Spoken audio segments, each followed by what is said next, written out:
Bismillahirrahmanirrahim. Assalamualaikum warahmatullahi wabarakatuh. Kami dari kelompok 5 akan mempresentasikan pelatihan dan pengembangan karyawan.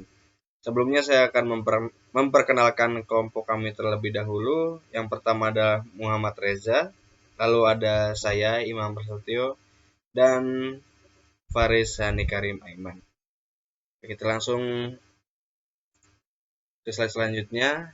Di konten presentasi ini, yang pertama ada dasar-dasar pelatihan dan pengembangan karyawan, lalu persamaan dan perbedaan pelatihan dan pengembangan karyawan. Yang ketiga ada tujuan dan manfaat pelatihan dan pengembangan karyawan, lalu ada tahap-tahap pelatihan, dan kelima ada kesimpulan. Yang pertama ada dasar-dasar pelatihan dan pengembangan karyawan.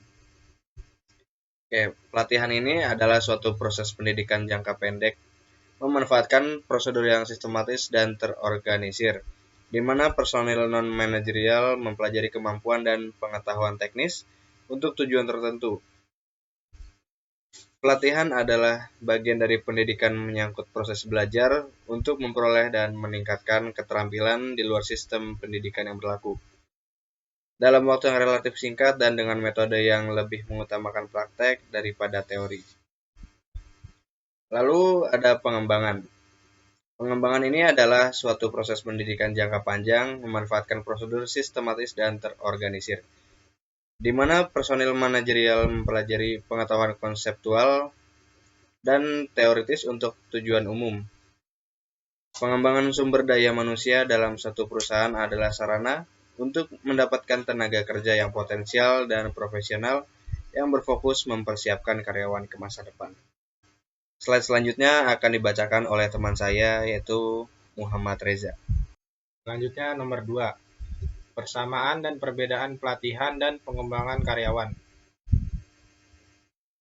Persamaannya, pelatihan dan pengembangan keduanya memiliki kesamaan, yaitu memberi pengajaran dalam penambahan pengetahuan, keterampilan, dan perubahan sikap agar tujuan organisasi bisa tercapai secara efektif dan efisien.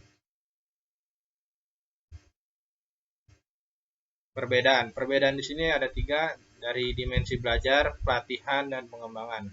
Dari dimensi belajar itu ada siapa, apa, mengapa, waktu. Dari pelatihan ada non-pemimpin, keterampilan teknis, tujuan khusus berhubungan dengan jabatan, dan jangka pendek. Serta pengembangan yaitu ada pemimpin, kemampuan teori dan konsepsi, tujuan umum, dan jangka panjang. Perbedaannya, menurut Robert L. Kaus, mengutarakan perbedaan antara pelatihan dan pengembangan terletak pada bobot materi program berdasarkan asumsi bahwa dalam organisasi terdapat 3 kemampuan yang harus dimiliki karyawan, yaitu kemampuan keterampilan teknis, kemampuan untuk melakukan interaksi dengan orang lain, dan kemampuan teori konsepsi. Dengan demikian, dalam setiap program pelatihan dan pengembangan materi yang diberikan akan meliputi ketiga kemampuan dengan intensitas bobot berbeda. Nomor 3, tujuan serta manfaat pelatihan dan pengembangan karyawan. Tujuannya yaitu dari pelatihan dan pengembangan ini adalah untuk mengatasi kekurangan-kekurangan para sumber daya manusia dalam bekerja yang disebabkan oleh kemungkinan ketidakmampuan dalam pelaksanaan pekerjaan, memutakhiran keahlian para karyawan sejalan dengan kemajuan teknologi, mengurangi waktu belajar bagi karyawan baru supaya menjadi kompeten dalam pekerjaannya, membantu memecahkan permasalahan operasional, memenuhi kebutuhan-kebutuhan perkembangan pribadi, mempersiapkan karyawan untuk promosi, dan sekaligus berupaya membina mereka agar menjadi lebih produktif. Selanjutnya akan dibacakan oleh Paris.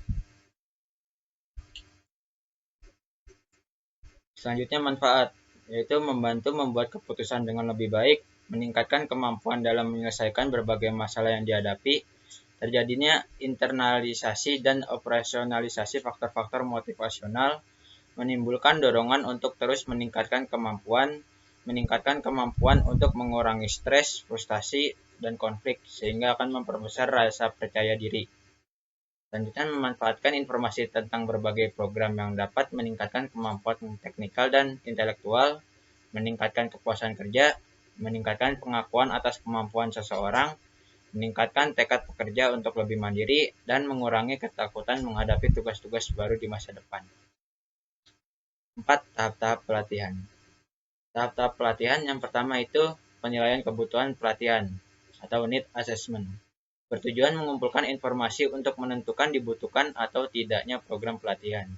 Yang kedua, pengembangan program pelatihan atau development. Bertujuan untuk merancang lingkungan pelatihan dan metode-metode pelatihan yang dibutuhkan guna mencapai tujuan pelatihan. Yang ketiga, evaluasi program pelatihan atau evaluation. Bertujuan untuk menguji dan menilai apakah program-program yang telah dijalani secara efektif mampu mencapai tujuan yang telah ditetapkan. Yang kelima yaitu kesimpulan. Kesimpulannya yaitu pelatihan dan pengembangan SDM merupakan faktor penting dalam sebuah organisasi untuk mencapai tujuan organisasi secara efektif dan efisien. Adapun perlu diketahui persamaan dan perbedaannya. Pelatihan diikuti oleh non-manajerial atau non-pimpinan di dalam sebuah proses yang sistematis untuk memperoleh dan meningkatkan pengetahuan, keterampilan, serta mengubah perilaku seseorang dalam jangka waktu yang singkat, serta lebih menekankan pada praktek atau teknis, dan bertujuan khusus yang berhubungan dengan jabatan.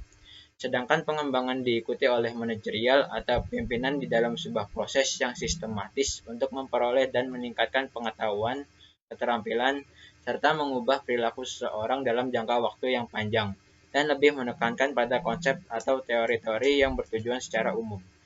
Adapun tahapan pelatihan dan pengembangan adalah penilaian kebutuhan pelatihan, pengembangan program pelatihan, dan evaluasi program pelatihan. Oke, sekian presentasi dari kelompok kami. Bagi ada teman-teman yang ingin bertanya, silakan ketik di kolom komentar.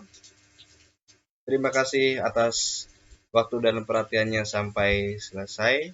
Jangan lupa like, share, dan subscribe. Terima kasih. Wassalamualaikum warahmatullahi wabarakatuh.